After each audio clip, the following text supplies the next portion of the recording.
In the past few months, I reviewed many resumes of people who look for a junior developer position, and there are certain mistakes that cause them not to get replies, being ignored on a regular basis, being ghosted, and not making progress whatsoever in their job search.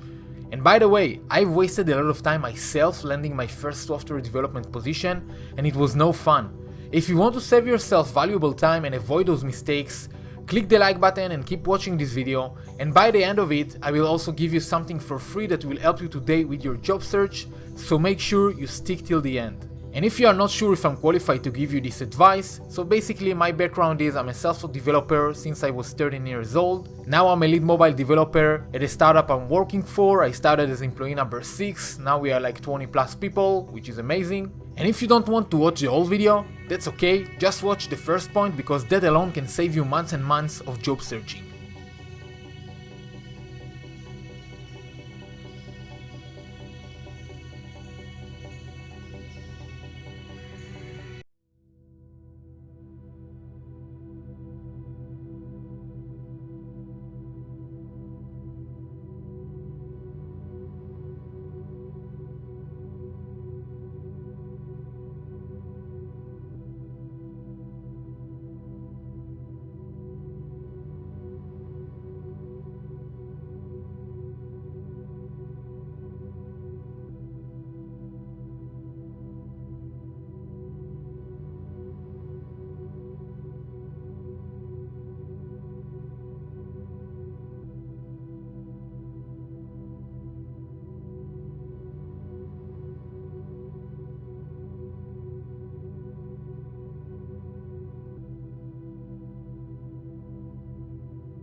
Sending 20 job applications with the same resume, you can do some A/B testing. You can send 10 job applications with resume number 1 and 10 job applications with resume number 2. So maybe the overall format is a bit the same, but maybe you put one project above, one project before the other one, and so on and so forth, and you do some testing.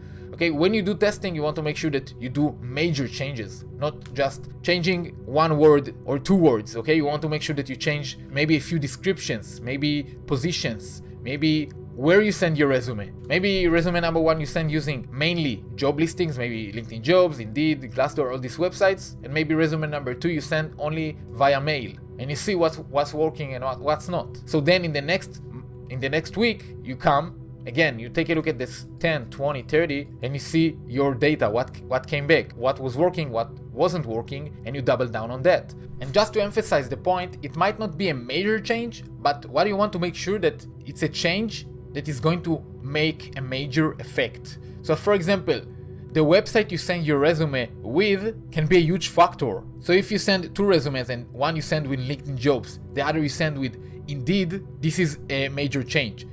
The other example, if you just use LinkedIn Jobs and maybe you apply with one resume to only backend positions and the second one to maybe front-end positions, this is a major change. You want to make sure that you test the things that are more likely to give you the best results, that later on you can double down on them. Now the thing is, when you're first starting out, is you don't really know what's working and what's not working. And as I said, you can see basically the same mistakes over and over for people who are applying for jobs again and again. And if you can just know before you apply what are these mistakes and just start from a good baseline, you're going to get much better results. So the second thing I would say you should do, other than testing, is get feedback as fast as possible. If you want me to review your resume, go down below, there is a link, you can submit your resume. Don't do it right now though, just keep watching. I will give you a reminder later in the video. But basically, go out there.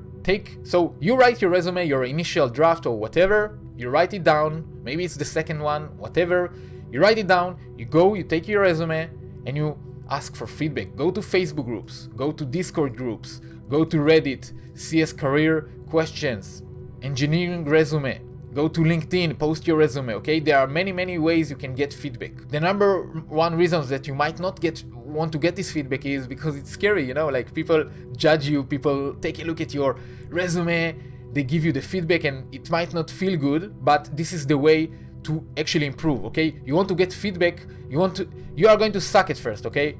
My resume was the worst. I've seen a lot of resume that basically suck, okay? This is the truth. But in order for you to create something great, a great resume that actually works, you need to get these things out of the system. So go out there, just post it everywhere you can and get feedback. Get it as fast as possible. Avoid the initial mistakes that can save you. Honestly, it can save you 2 to 3 months just like that. This feedback, you can get it easily from people, okay? A lot of people wants to help, a lot of people wants to give you advice. So just take it. Instead of wasting time for weeks and weeks and weeks, applying your job for websites and so on, that you don't get feedback back, and it takes a lot of time until you get it back, you can start from the baseline, okay? So in my opinion, there are certain mistakes you need to do when you're starting out. Let's say there is 1,000 mistakes you need to do. You start at 0. If you go to get feedback, people can get you to the maybe 800 mistakes that they have done, okay? You can just listen to what they've done, and maybe you need to figure out another 200 mistakes. Not so optimistic, but you're going to do a lot of mistakes, and instead of starting from 0, you can start from 800, 900, maybe 990, and you do a few mistakes, and then it's working for you as fast as possible. Now that said, about taking advice and all these things, it brings me to the third point. Not all advice is equal, okay? You are going to get, as I said, many advice. You are going to post, a lot of people are going to give you all sorts of advice, okay? This advice was working for them, okay? This advice got them success. First of all, you do want to listen. You do want to get the advice. You want to write it down. Maybe open a docs file and just write all the points that all the people give you about your resume. Okay, it will be very hard to apply all of that, but if you see common advice that you get over and over again, focus on these things, okay? Fix them first, and then you can find more things that you can do. But so this advice, they give you advice that worked for them, okay? I give you advice that worked for me, but the thing is, your situation is different. Okay, you have different skills, different weaknesses, different things for you. Okay, what worked for other people might not work for you, and for that reason, do take the advice, but as I said in the beginning, you want to test it and you want to apply that. Okay, so apply that, take the advice, take all the mistakes that other people did, take the common things that you see, fix them. Once you fix them, go apply these 10 to 20 to 30 job applications in the week and see what comes back. Okay, at the end of the day, to actually make sure it works for you, you must test it yourself. And it's basically like writing code. Imagine right now you have a bug that you need to fix. So you write some code, you run the application, and the bug is still not fixed. So you stop, you take a look, you do some research, you write code again, you run it again, it doesn't work again. Maybe you debug a little bit, maybe you ask for help from a friend, maybe you go to Stack Overflow, you ask for help. But finally, you run the code and the bug is fixed. And this is essentially what you want to do with your resume. Take advice from other people, take feedback, apply some of it, test it, see what comes back, see what the market is telling you, and apply according to that. And I can tell you that this thing can save you a lot of time. Okay, just the idea of putting attention for your resume can save you a lot of time. And the main reason why most people waste a lot of time is they just stop here. Maybe they do get advice, maybe they do it 2 to 3 times, they don't get results, then they don't put attention, for a lack of better words, they don't put attention on the resume, and it wastes them a lot of time. Now, if you are looking for a job right now and you want my advice, you want me to look at your resume, there is a form down below, and it's only for people who are looking for a job right now. If it's really urgent for you and you are looking for a job, I want to review your resume and give you the fastest feedback as possible. Obviously, if you're not looking for a job right now and it's not really urgent, you can still submit, but I prioritize people that have some urgency and really need the help right now. So go down below, and in your way there, click the like button, click the subscribe button, and click the notification bells so you always get notified when I'm uploading new videos. Go to the description, click on the first link, and submit your resume. Thank you for watching this video, and I will see you in the next one.